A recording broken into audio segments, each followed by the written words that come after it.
Public का role को देखते हुए कमेटी ने निर्णय लिया। उसके बाद भी एक मौलाना बहुत अच्छे हैं, उनके नाम है नजरुल इस्लाम साहब, बांग्ला बहुत अच्छे मुकर्रिर हैं, इसलिए जलसा सुनने के लिए आए हैं तो धैर्य रखें। अस्सलामु अलैकुम।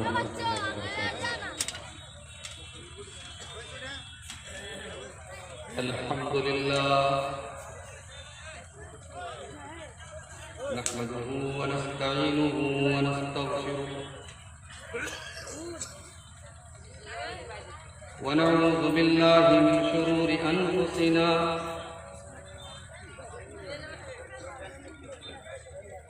व मिन सय्यिआति अमालिना।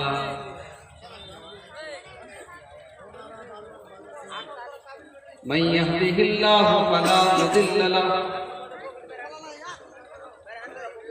व मन युद्लिल फला हादिय लहु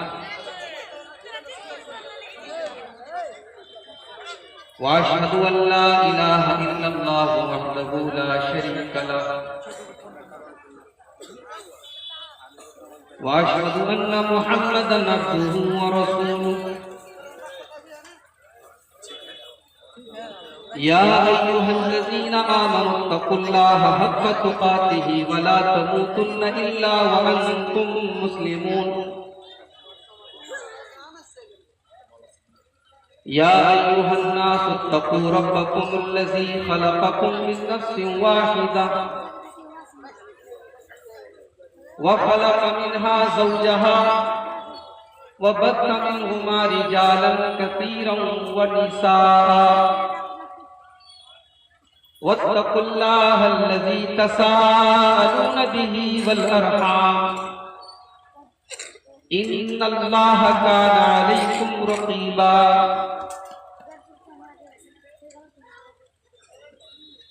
या अय्युहल्लज़ीना आमनुत्तक़ुल्लाहा व क़ूलू क़ौलन सदीदा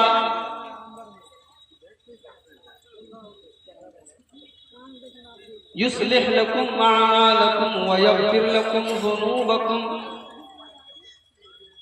व मन युतिइल्लाह व रसूलहु फ़क़द फ़ाज़ फ़ौज़न अज़ीमा।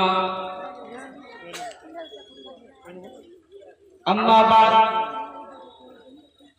फ़इन्न ख़ैरल हदीस किताबुल्लाह व ख़ैरल हदी हदी मुहम्मदिन सल्लल्लाहु अलैहि वसल्लम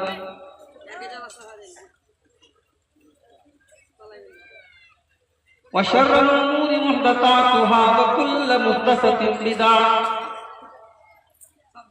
व कुल्लु बिदअतिन ज़लालह व कुल्लु ज़लालतिन फिन्नार। अऊज़ु बिल्लाहि मिनश शैतानिर रजीम। बिस्मिल्लाहिर रहमानिर रहीम। वमन कान यर्जू लिक़ाअ रब्बिही फलयअमल अमलन सालिहन व ला युश्रिक बिइबादति रब्बिही अहदा।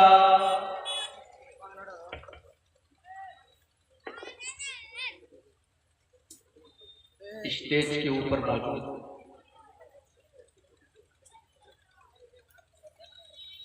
मुअज़्ज़ज़ उलमाए किराम, मुहतरम बुजुर्गों, नौजवान साथियों, पर्दा नशीन माँ और बहनों, प्यारे बच्चों,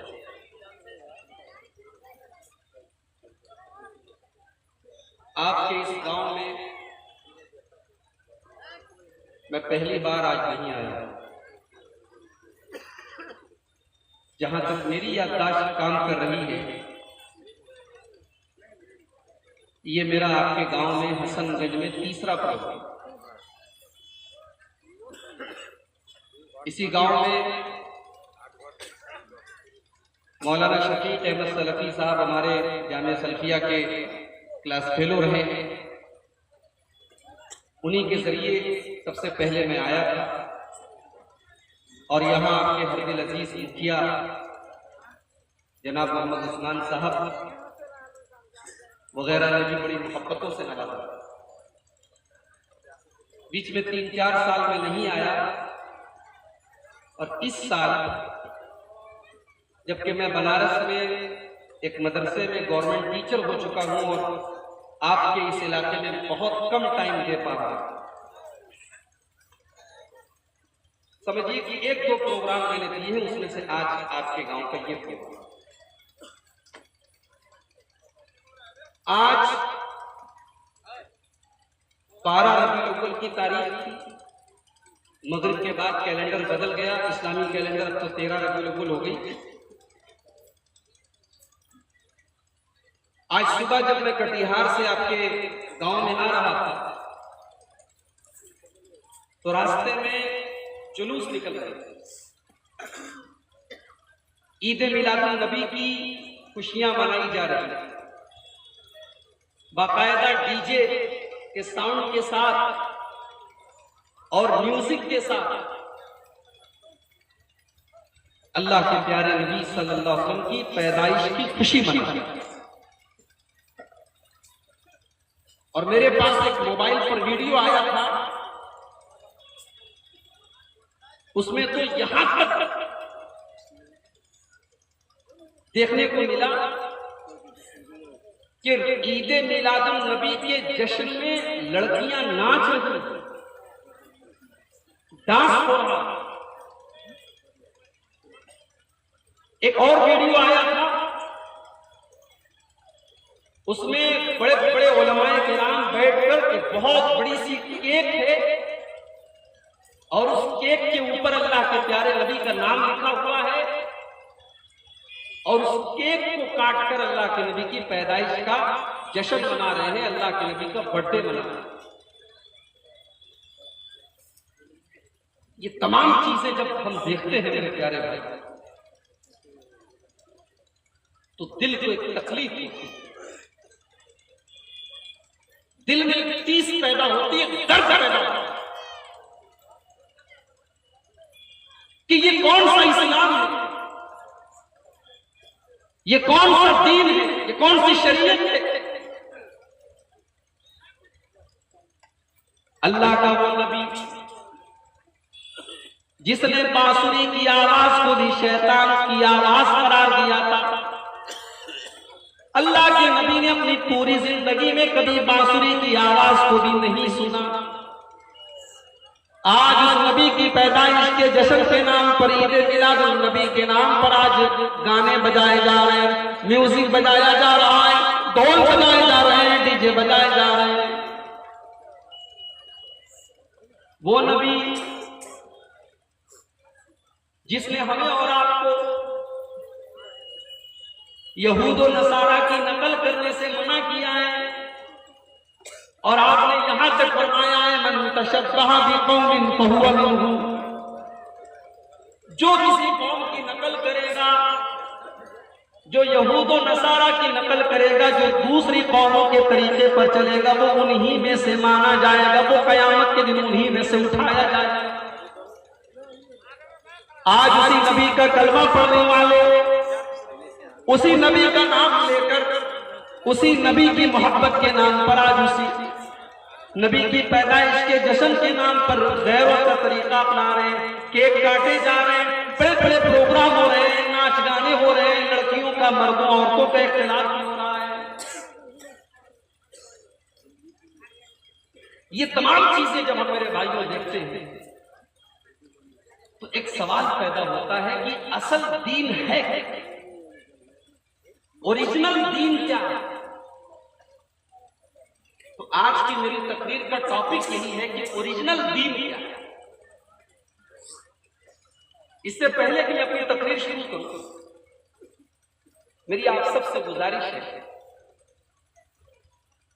कि अगर आपके दिमाग में, आपके जहन में दीन के ताल्लुक से कोई सवाल हो तो आप किसी कागज पर लिखकर यहां भेजें।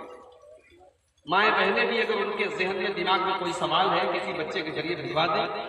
तकरीर के आखिर में कुरान और सुन्नत के एक अदना सा तालिब इल्म होने के नाते मैं कोशिश करूंगा कि आपके सवालों का जवाब दूं, इसलिए कि मैं तो तकरीर अपने टॉपिक पर करूं।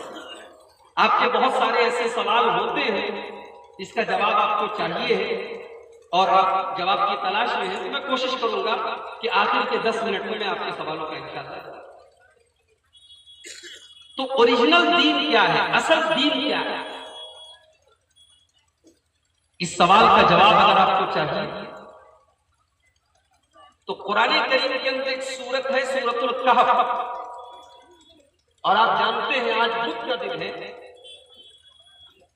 कल जुमेरात है, परसों जुमा है। जुमा के दिन अल्लाह के रसूल सल्लल्लाहु अलैहि वसल्लम की सुन्नत है सूरह कहफ की तिलावत करना। जरा आप लोग हाथ उठा के बताएं कि कौन कौन जुमा के दिन सूरह कहफ की तिलावत करता है, जरा हाथ उठा के बताइए।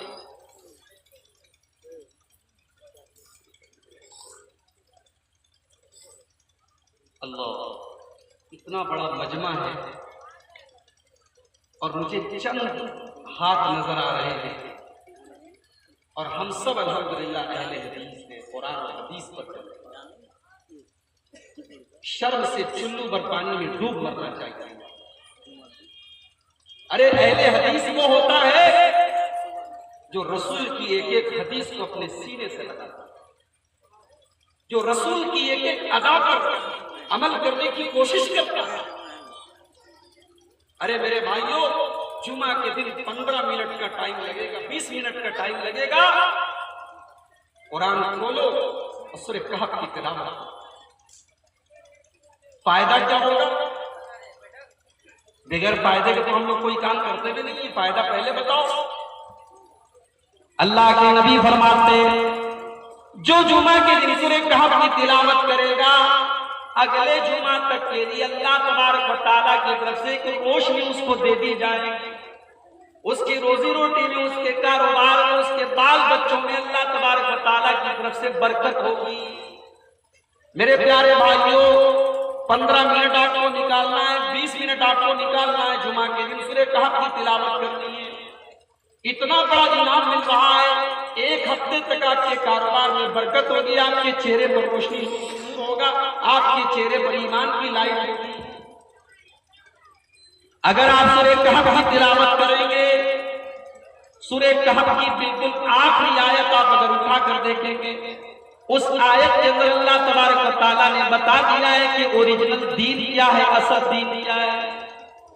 अल्लाह फरमाता है फमन काना यरजू लिक़ा रब्बिही फलयअमल अमलन सालिहा। ऐ लोगों, अगर तुम अपने रब से मिलना चाहते हो, अगर तुम जन्नत में जाना चाहते हो, अगर तुम कामयाब होना चाहते हो तो 2 काम करो। 2 काम कर लो, तुम कामयाब हो जाओगे। नंबर 1, फलयअमल अमलन सालिहा। पहला काम तुमको ये करना है कि तुम जो भी अमल करो वो अमले सालिह करो, नेक अमल करो। शरीयत ये नहीं कहती कि अमल करो, शरीयत क्या कहती है? नेक अमल। नेक अमल का क्या मतलब होता है? नेक अमल का मतलब ये कि हम जो भी अमल करें उसके ऊपर जनाब मोहम्मद रसूलुल्लाह की मुहर मौजूद होनी चाहिए। जैसे हमारे प्राइम मिनिस्टर साहब ने, हमारे प्रधानमंत्री जी ने आज से 2 साल पहले 500 के और 1000 के नोट पर पाबंदी लगा दी। पुराने 500 के पुराने नोट और 1000 के नोट बंद कर दिए। हालांकि वो नोट बहुत अच्छे थे, उनका कागज भी अच्छा था, छपाई भी अच्छी थी, मगर जब हुकूमत ने कह दिया कि इस नोट को हम एक्सेप्ट नहीं करेंगे, स्वीकार नहीं करेंगे, इसको नहीं मानेंगे, तो वो 500 के 1000 के नोट रद्दी के टुकड़े हो गए, कागज हो गए। मेरे प्यारे भाइयों, इस्लाम के अंदर भी, शरीयत के अंदर भी वही सिक्का चलेगा, वही नोट चलेगा जिसके ऊपर जनाब मोहम्मद रसूलुल्लाह की मुहर मौजूद हो, जिसको अल्लाह के नबी ने करने का हुक्म दिया हो। अगर अल्लाह के नबी ने हुक्म नहीं दिया है तो वो देखने में चाहे जितना अच्छा लग रहा हो, जितना खूबसूरत लग रहा हो, इस्लाम के अंदर उसकी कोई हैसियत नहीं है, उसको अल्लाह के यहाँ स्वीकार नहीं किया जाएगा। तो अल्लाह फरमा रहा है अगर तुम्हें कामयाब होना है तो पहला काम ये करना पड़ेगा कि तुम्हें नेक अमल करना पड़ेगा, और दूसरा काम क्या करना होगा? वला युशरिक बिइबादति रब्बिही अहदा। तुम अपने रब के साथ किसी को शरीक नहीं करना, तुम शिर्क मत करना, तुम अल्लाह की इबादत में किसी और को पार्टनर न बनाना, किसी और को साझी न बनाना। इस आयत के अंदर पता चला कि ओरिजिनल दीन दो चीजों का। बड़े गौर से सुनिएगा, पूरी तकरीर अगर आप तवज्जो से सुनेंगे तब बात समझ में आएगी, और जरा सा भी दिमाग में तो हुआ तो बात कट जाएगी आपके दिमाग में। ओरिजिनल दीन क्या है? ओरिजिनल दीन दो चीजों का।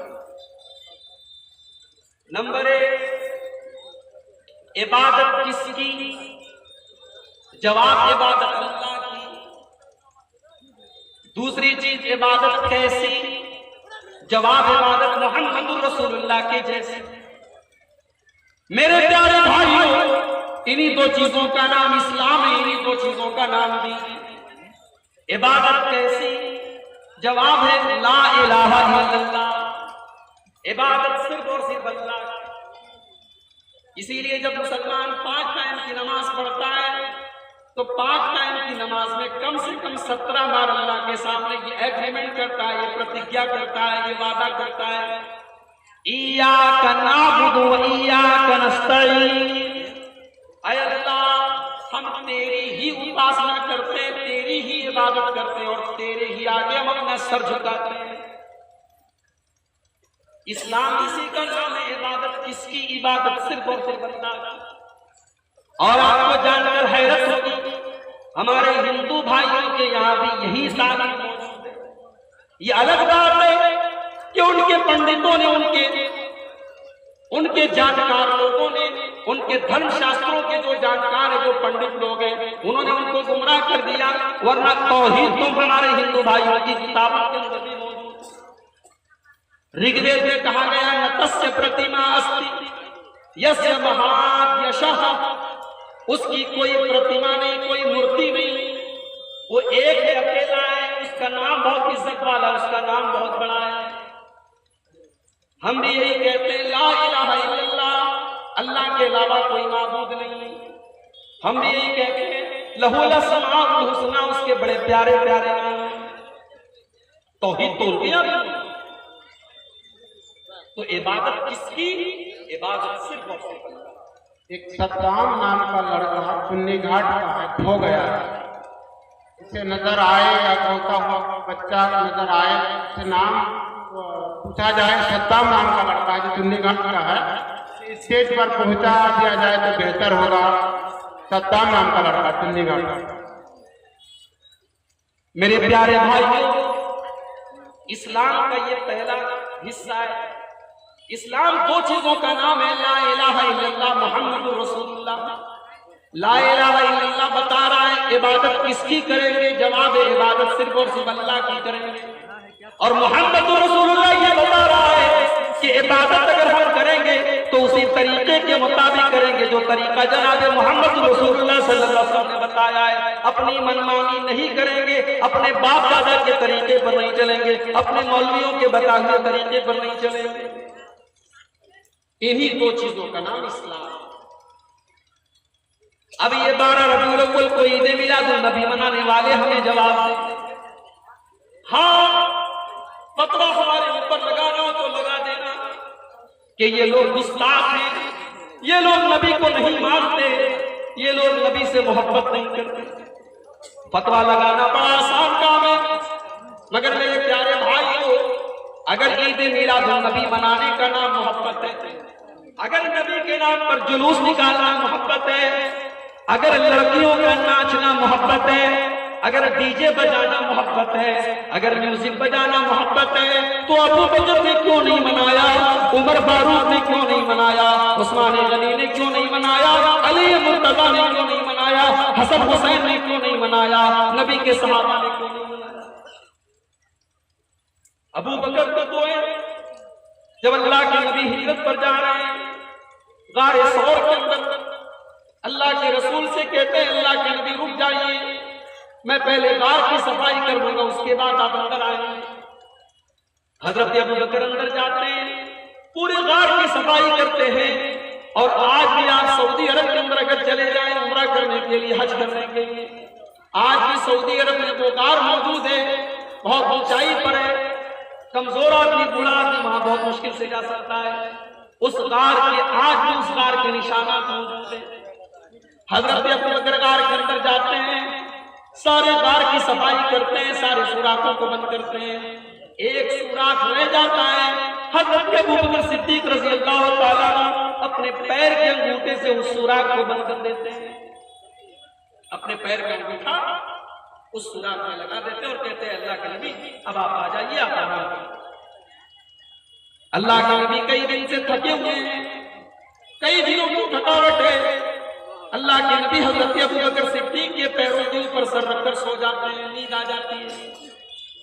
जिस सुराख के ऊपर हजरत अबू बकर का अंगूठा है, उस सुराख के अंदर कोई जहरीला जानवर है जो बाहर निकलने की कोशिश कर रहा है, जो डंक मारने की कोशिश कर रहा है, वो बार बार निकलने की कोशिश कर रहा है, लेकिन हजरत अबू बकर सिद्दीक का अंगूठा उसको रोक रहा है। वो डंक मार रहा है और हजरत अबू बकर सिद्दीक रज़ी अल्लाह तआला अन्हु को तकलीफ हो रही है हजरत अबू बकर सिद्दीक, मगर नबी से मोहब्बत इतनी है कि हरकत नहीं कर रहे, हिल नहीं रहे हैं, कहीं नबी के आराम में खलल न हो जाए, कहीं नबी की नींद न टूटे। जब तकलीफ बर्दाश्त करते करते हजरत अबू बकर बेकरार हो गए, उनकी आंखों से आंसू निकलने लगे और गरम गरम आंसू जब जनाब मोहम्मद रसूलुल्लाह के ऊपर पड़े, जब अल्लाह के रसूल के ऊपर वो आंसू पड़े, अल्लाह के नबी की नींद खुल गई। आपने कहा अबू बकर क्या बात, क्यों रो रहे हो? कहा अल्लाह के नबी कोई जानवर है जो मुझे डंक मार रहा है, जो मुझे डस रहा है। का पैर निकालो, अपना पैर को हटाया, जानवर को निकाल के फेंका गया और अल्लाह के नबी ने अपना लुआब हजरत अबू बकर के जख्म पर लगाया, उनका जख्म थे। मेरे प्यारे भाइयों, अबू बकर तो नबी से इतनी मोहब्बत कर रहे हैं कि नबी के लिए जानवर डंक मार रहा है, लेकिन नबी के आराम में खलल नहीं पड़ने दे रहे हैं। अबू बकर ने क्यों जुलूस नहीं निकाला? अबू बकर ने क्यों झंडी नहीं लगाई? अबू बकर ने क्यों नारे नहीं लगाए? ईद मिलादुन नबी का जश्न आज जैसा मनाया जा रहा है, मेरे भाइयों आप देख लें कि ये इस्लाम ये नहीं है। इस्लाम वो है जो हमें और आपको कुरान और हदीस में बताया। जगह जगह रास्ते जाम कर दिए, कितने मरीज हैं, बीमार हैं, एम्बुलेंस जा रही है लेकिन रास्ता बंद है, मरीज बेचारा दम तोड़ते, बीमार और बीमार हो जाए, मर जाए, मगर इनको परवाह नहीं, इनको पहले अपने कहीं कहीं देखा गया रास्ता चौड़ा है, चाहे तो जुलूस किनारे से निकाल सकते हैं, मगर नहीं, पूरा रास्ता जाम करेंगे। पता कैसे चलेगा हमें नबी से मोहब्बत? मेरे प्यारे भाइयों, अल्लाह के वास्ते इस्लाम को बदनाम मत करो, अपनी हरकतों से इस्लाम को बदनाम मत करो। आज भारत के अंदर, हिंदुस्तान के अंदर मुसलमान की हालत बहुत कमजोर है, बहुत खस्ता। आज चारों तरफ से भेड़िए हमें नोचने के लिए, लूटने के लिए तैयार है। ऐसे नाजुक हालात में, ऐसे नाजुक दौर में बड़ी समझदारी से हमें और आपको काम लेना होगा और हमें अपने गैर मुस्लिम भाइयों का दिल जीतना होगा, अपने अखलाक से, अपने कैरेक्टर से, अपने किरदार से। ऐसी हरकतें मत करो कि लोग इस्लाम से और ज्यादा। तो पहला सवाल क्या था? इबादत किसकी? जवाब क्या था? इबादत सिर्फ अल्लाह। अच्छा एक बात बताओ, दुनिया में कितने नबी आए? कोई बता सकता है कितने नबी आए थे?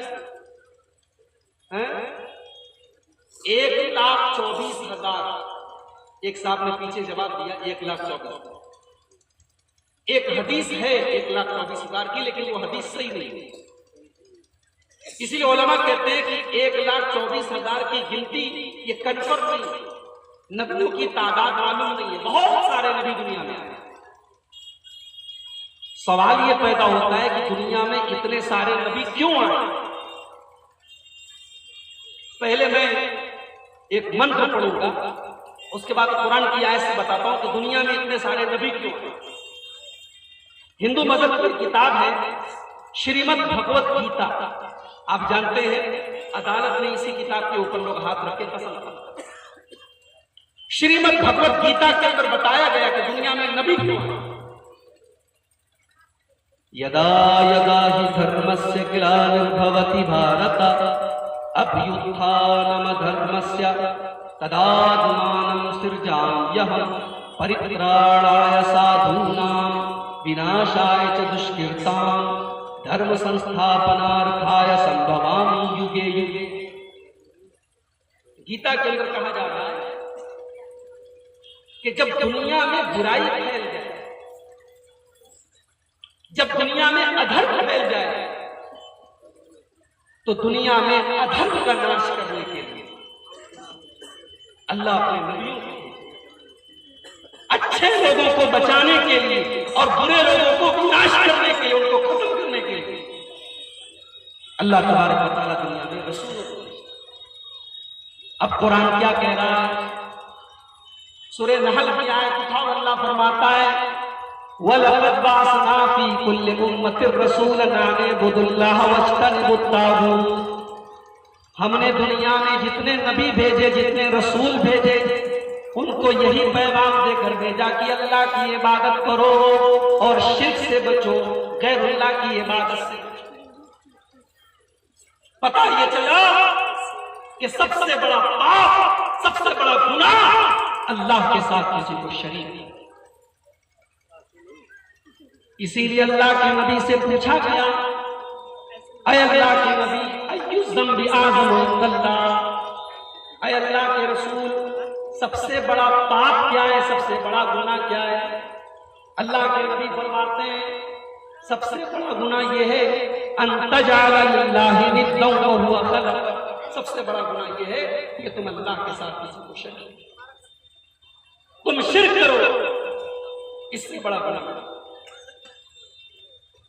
सवाल पूछा गया उसके बाद सबसे बड़ा गुनाह क्या है? शिर्क के बाद आपने फरमाया अन तक़तुल वलदक खशियत अन यक़तल, अपनी औलाद को कत्ल कर, अपनी संतान की हत्या। गर्म पानी मिले, गर्म पानी। औलाद को कत्ल करना ये दूसरा सबसे बड़ा। एक बात बोलूं, औलाद को कत्ल करना या औलाद को तालीम से दूर करना दोनों बराबर है।